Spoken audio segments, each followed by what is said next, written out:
بسم اللہ الرحمن الرحیم۔ اردو گرامر میں آج کا جو ہمارا ٹاپک ہے وہ فعل تام اور فعل ناقص کے حوالے سے ہے۔ فعل تام کیا ہے؟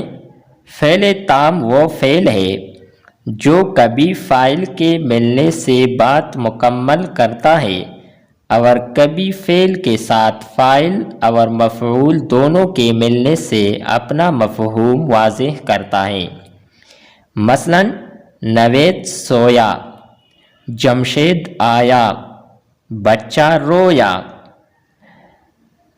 جمشید نے خط لکھا، انجم نے گیت گایا، طالب علم نے سبق پڑھا۔ فعل ناقص۔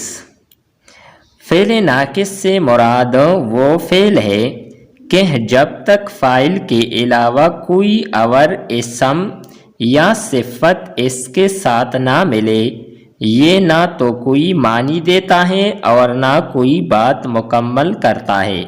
مثلاً طالب علم کامیاب ہو گیا، جاوید کمزور ہے، رشید گھر پر نہیں تھا۔ افعال ناقصہ دیکھیں: ہے،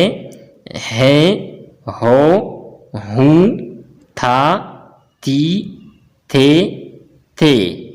نوٹ: مصدروں سے بننے والے افعال بھی ناقص ہوتے ہیں۔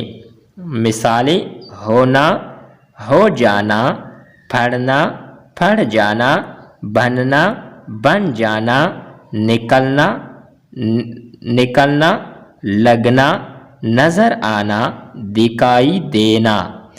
یہ تھی ہماری آج کی ویڈیو فعل تام اور فعل ناقص کے حوالے سے۔ امید کرتے ہیں کہ آپ دوستوں کو سمجھ آئی ہوگی۔ نیکسٹ ویڈیو کے ساتھ دوبارہ ملتے ہیں۔ خدا حافظ۔